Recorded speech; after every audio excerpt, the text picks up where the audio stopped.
Bruno, primeiro queria entender, né, de fato, a sua visão, sua leitura destas denúncias ali apresentadas pela Folha de São Paulo e também, né, se você acredita numa possibilidade real de um processo de impeachment, como a gente estava conversando anteriormente aqui com o Daúde, se isso realmente pode ganhar força no Congresso ou, né, talvez seja muito mais pontual ou simbólico por conta do calor aí das notícias agora.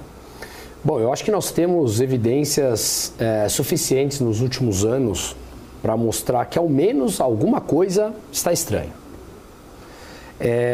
Nós que nos posicionamos aqui em canais abertos, no meu canal e tal, você sabe que você escolhe determinadas palavras quando você quer falar sobre alguns assuntos. Eu estou falando por mim aqui no meu canal, tá? Não estou falando aqui com vocês. Então isso significa que algo estranho já tem nessa tal democracia. Isso que a gente viu ontem, ao que parece, ao que foi noticiado, inclusive pela Folha, em que nesses áudios ficavam claros em que o ministro Alexandre de Moraes ele pedia ajustes em relatórios contra o que eles chamavam de bolsonaristas. Então você tem ali um posicionamento político muito claro. E isso, como até, voltando um pouco uns minutos atrás, como o Daúde falou, não é algo muito só do Brasil. Né? A gente viu o Thierry Breton, um francês agora, da Comissão da União Europeia, pedindo para o Elon Musk censurar a entrevista do Donald Trump no X, que é do próprio Elon Musk que estava entrevistando o Donald Trump. Então a gente está vendo essas aberrações, essas disfunções na chamada tal democracia, deve ser uma democracia do século XXI, que permite determinada censura, só que essas censuras é sempre para um lado específico. Eu sou justamente defensor daquela ideia. Por mais que eu discorde 100% de você, ou que você tenha ideias estapafúrdias, que você fale, para que eu possa saber quem você é e me posicionar, ou próximo ou longe de você. Mas vou defender até a morte o teu direito de expressar aquela tua própria opinião, por mais que eu discorde. E o que a gente vê aqui no Brasil, e nesses casos, não é isso. Mas eu vi também uma entrevista em que o Pacheco falou que vai, entre aspas, segurar por hora esse pedido de impeachment, porque cabe ao Senado só pautá-lo, né? Eu, infelizmente, acho que Brasil e isso não vai dar em nada, apesar de todas as evidências concretas e claras, ao menos de colocar, de pautar e permitir que isso seja feito de uma maneira legal. Está muito claro que o que nós ouvimos nesses áudios é que o tal do rito legal não foi seguido. Porque muitas das coisas em que foi pedido pelo Alexandre de Moraes foi pedido de maneira informal. E algo tão sério que leva pessoas a ter passaportes retidos, passaportes cancelados, que não podem voltar a seu próprio país, outros que estão presos, que eles têm o direito de se expressar. Que eles possam ter esse direito de entender que, se foi tomada essa decisão, que tenha seguido o rito e um processo legal. O que fica claro nos áudios que não foi. A gente vê um áudio de trocas entre eles ali falando, o ministro, abre aspas, né? O ministro cismou, e você sabe que quando ele cisma é muito difícil. Isso foi feito à noite, na madrugada, então que ele teve acesso à internet e vai tomando ali as próprias decisões fora do âmbito do TSE e fora do rito legal. Se isso não é subverter ou gerar disfunções na democracia, eu realmente não sei mais o que é.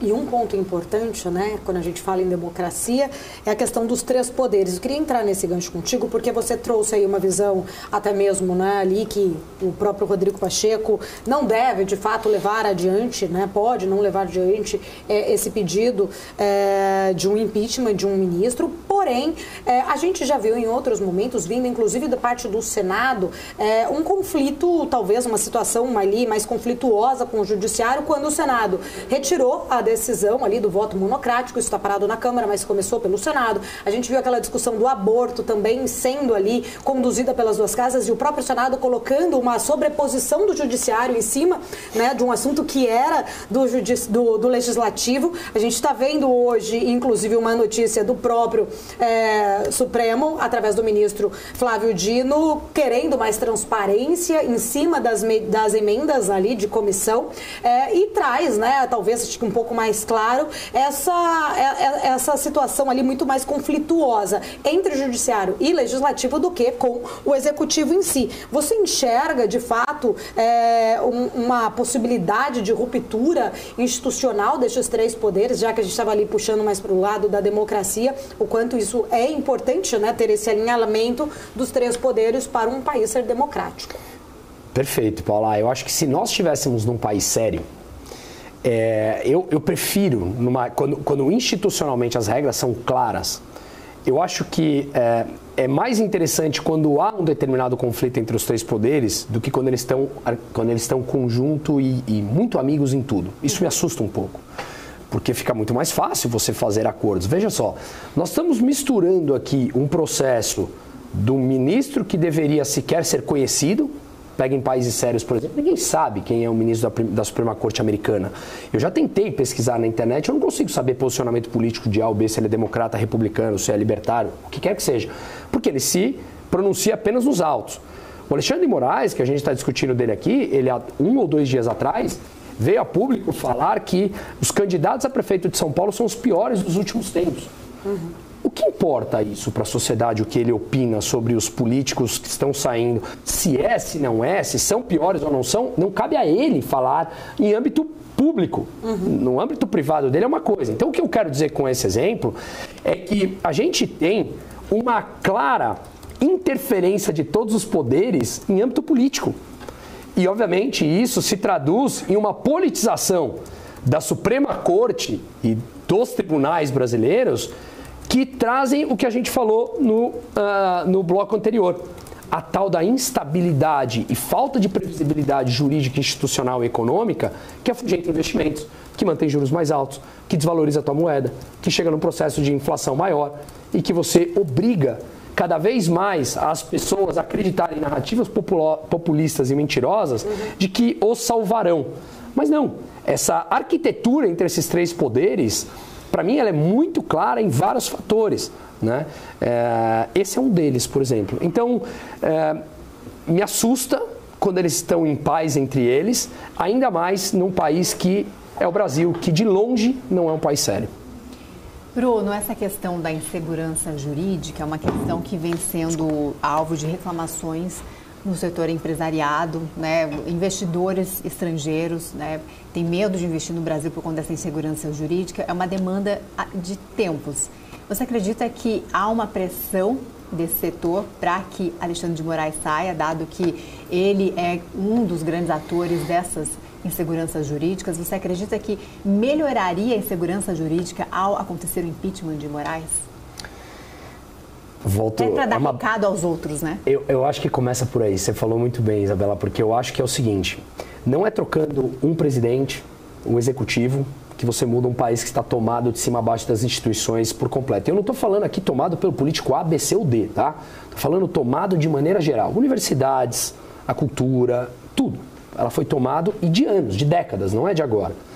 Trocar simplesmente um executivo, ele não vai mudar nada em D0, né? No curtíssimo prazo. Trocar um ministro em D0 também não vai. Você lembra quando o Flávio Dino saiu do Ministério da Justiça e o Lula veio a público e falou, abre aspas para ele, por fim temos um ministro comunista no STF. O que importa a ideologia de um ministro se fosse um país onde o judiciário está lá para ser técnico, né? Então, você falou tudo, eu não acho que vai mudar, mas eu acho que abre precedente para olhar e falar assim, cuidado, agora aconteceu uma coisa, você não pode mais ultrapassar tanto quanto você tem ultrapassado ao longo do tempo. E isso começa a passar um determinado recado que as pessoas recuam e falam, talvez a regra comece a valer a partir daqui. Quando a regra começa a valer, a população começa a inflar, você começa a ter mais pressão. Mais pressão pode traduzir, sim, em mais políticos aceitando que não podemos viver nessa aberração que a gente está vivendo ao longo dos últimos tempos, e isso começa a traduzir em mais segurança, mais previsibilidade, que ao longo do tempo atrai mais capital. Enfim, é uma roda. Então você falou perfeitamente esse ponto. Começa a abrir uma porta e falar, cuidado, cuidado, as regras podem começar a ser respeitadas, porque no atual momento elas não são. A mídia começou a perceber talvez isso, porque uma mudança, né, Até há poucos meses atrás a gente viu as denúncias ali de Elon Musk quando, né, ele colocava ali essa questão dos pedidos para censurar posts, inclusive ali no X. A mídia passou um pano, a mídia que eu falo tradicional, né? Isso. Tira a BMC dessa questão, porque nós batemos bastante neste ponto também aqui, mas em geral a grande mídia ali passou bastante pano. Agora não, né? Te chama atenção isso? Chama atenção, mas não me causa estranheza, porque, bom, eu sou do mercado financeiro e eu tenho ouvido muito, a Faria Lima apoiou esse governo. Eu sou defensor da escola austríaca, que a gente acha que o indivíduo, as vontades do indivíduo, ela é soberana. E por que eu estou dizendo isso? Porque qualquer coletivização, na minha opinião, ela traz opiniões erradas. Então, quem é a Faria Lima? Faria Lima talvez sejam 10, 20 pessoas ali que comandam esse meio político e midiático e apoiaram porque pode ter dinheiro envolvido, mas não é a Faria Lima, a grande Faria Lima. A mídia, você muito bem colocou, a mídia tradicional. Só que ali são cabeças que, convenhamos, gente, são inteligentes.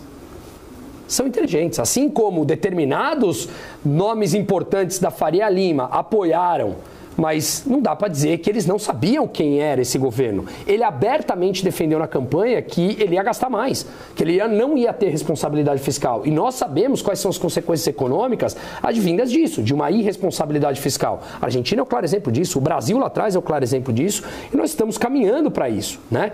Então fica muito claro que qualquer coletivização não traz resultados claros, né? Resultados certos, corretos. Uhum. Mas a grande mídia, aí que eu começo a te responder. Eu não sei exatamente, não poderia afirmar se ele é leviano da minha parte, falar que é pelo motivo A ou B que ele apoiou. Eu tenho as minhas opiniões pessoais aqui, acho que todo mundo entende, mas eu acho que eles começaram a perceber que passou muito do limite. A corda esticou demais. Demais. E as pessoas estão com isso aqui na mão.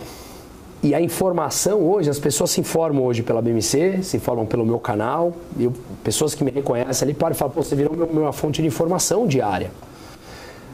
Canais como esses, como o teu, como o nosso aqui e tal, passaram a ser mais confiáveis do que a grande mídia tradicional. E eles, como negócio, precisam ganhar dinheiro. A gente viu esses dias também, a maior rede de televisão no Brasil, viu como caiu a audiência deles também, né? Então, que estava acho que com 0,8 pontos de Ibope e tal. E isso é um negócio. Então, acho que eles falaram, passou de todo e qualquer limite do razoável que nós estamos apoiando. Talvez a gente precise recuar um pouco. É a única explicação. Porque, convenhamos, quem comanda esses grandes conglomerados, burros não são. Uhum. São empresários que chegaram lá, que comandam bilhões, são qualquer coisa. Tem interesses por trás. São qualquer coisa menos burros. Uhum. Mas passaram do limite. Passaram muito do limite. Interesses por trás e também uma questão educacional ali, né, da própria redação. Mas é uma outra pauta. Mudando um pouquinho do assunto.